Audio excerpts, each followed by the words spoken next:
Before the Apple Watch launch in San Francisco, we knew what it looked like, but were missing two crucial details: what it actually does and how much it cost. The FT's Tim Bradshaw was at the launch in San Francisco. Anyone looking for big surprises at today's Apple Watch launch were disappointed. Tim Cook still talked mainly about three main features for the watch, which are communication, health tracking and telling the time. The one surprise was in price. It's going to cost as much as $17,000 for this device, but we're still waiting for Apple to explain a really concise and brilliant reason why we would want to spend that kind of money for this new watch. Tim was one of the first to get his hands on a working device, which is designed to look much more like jewellery than other smart watches. There are still some questions around how you control something so small that sits on your wrist.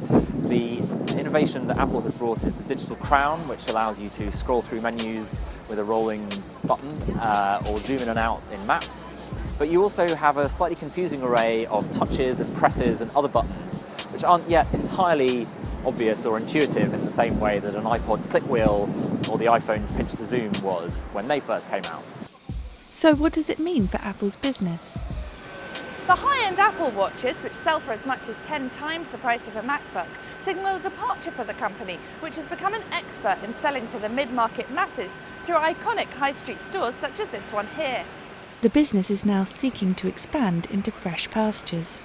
To places like here on London's Bond Street, where it will compete not with other consumer electronics stores, but with some of the most revered brands in luxury goods.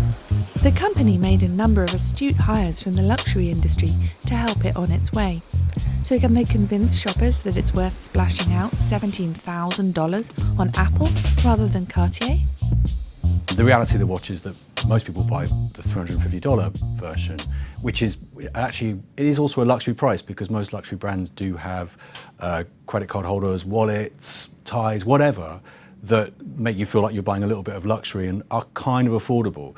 And that's what they'll make the most sales on. And it's a price model that's across the whole luxury industry.